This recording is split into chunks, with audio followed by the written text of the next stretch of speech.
Father William. You are old, Father William, the young man said, and your hair has become very white. And yet you incessantly stand on your head. Do you think at your age it is right? In my youth, Father William replied to his son, I feared it might injure the brain. But now that I'm perfectly sure I have none, why, I do it again and again. You are old, said the youth, as I mentioned before, and have grown most uncommonly fat. Yet you turned a back somersault in at the door. Pray, what is the reason of that?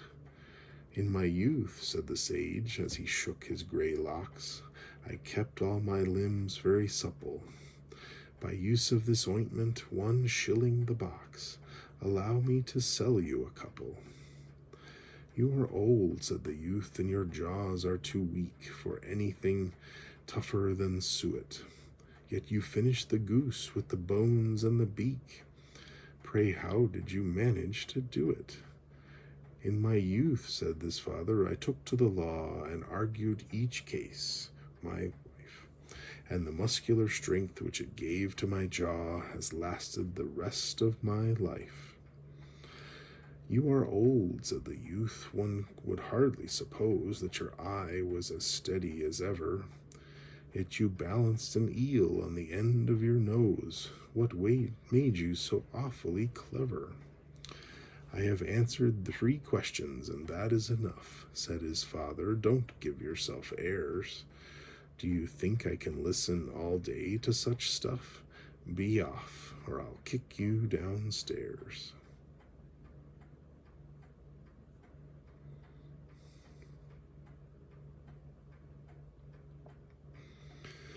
The Nightingale and the Glowworm. A nightingale that all day long had cheered the village with his song, nor yet at eve his note suspended, nor yet when eventide was ended, began to feel, as well he might, the keen demands of appetite, when looking eagerly around, he spied far off upon the ground a something shining in the dark, and knew the glowworm by his spark. So stooping down from hawthorn top, he thought to put him in his crop. The worm, aware of his intent, harangued him thus, right eloquent. Did you admire my lamp, quoth he, as much as I your minstrelsy? You would abhor to do me wrong, as much as I to spoil your song.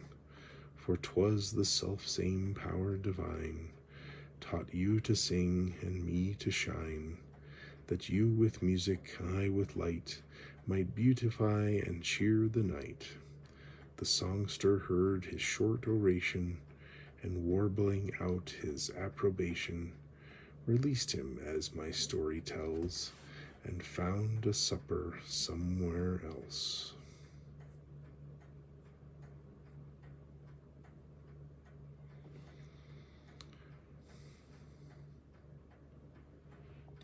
The Frost. The frost looked forth one still clear night, and whispered, now I shall be out of sight. So through the valley and over the height, in silence I'll take my way. I will not go on with that blustering train, the wind and the snow, the hail and the rain, who make so much bustle and noise in vain, but I'll be as busy as they. Then he flew to the mountain and powdered its crest. He lit on the trees, and their boughs he dressed in diamond beads, and o'er the breast of the quivering lake he spread a coat of mail, that it need not fear the downward point of many a spear that hung on its margin far and near, where a rock could rear its head. He went to the windows of those who slept, and over each pane like a fairy crept.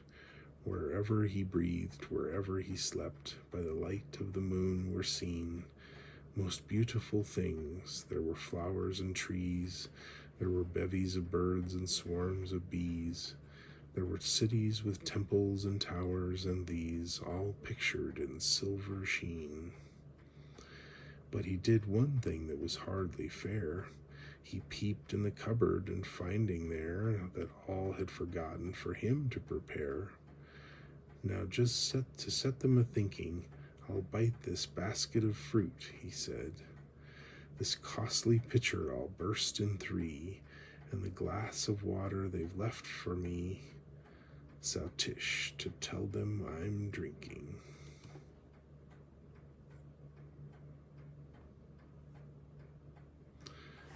The Owl. When cats run home, and light is come, and dew is cold upon the ground, and the far-off stream is dumb, and the whirring sail goes round, and the whirring sail goes round. Alone and warming his 5 wits, the white owl in the belfry sits. When merry milkmaids click the latch, and rarely smells the new mown hay, and the bird hath sung beneath the thatch, twice or thrice his roundelay, twice or thrice his roundelay. Alone and warming his 5 wits, the white owl in the belfry sits.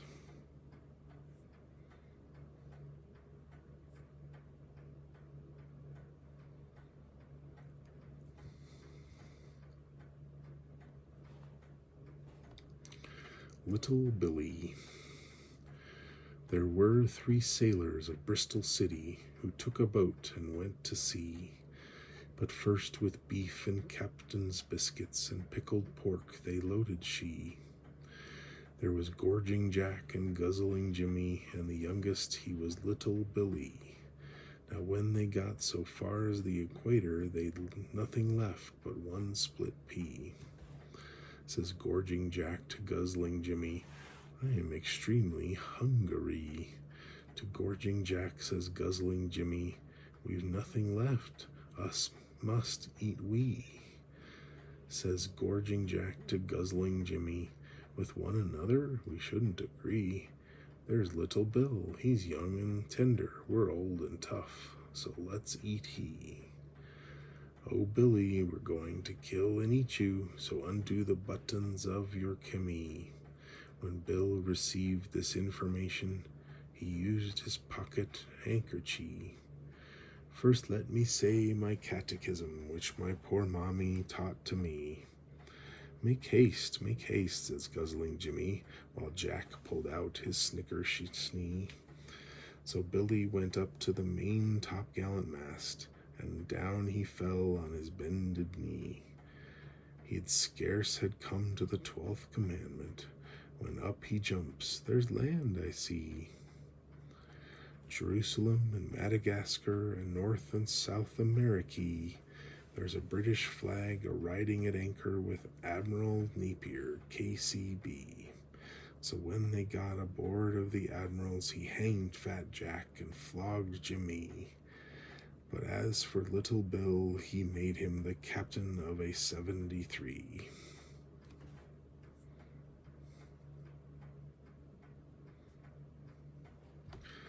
The Butterfly and the Bee.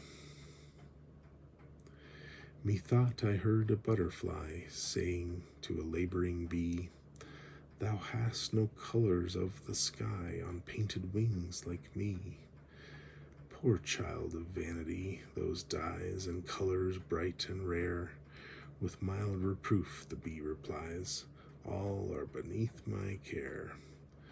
Content I toil from morn to eve, and scorning idleness. To tribes of gaudy sloth I leave the vanity of dress.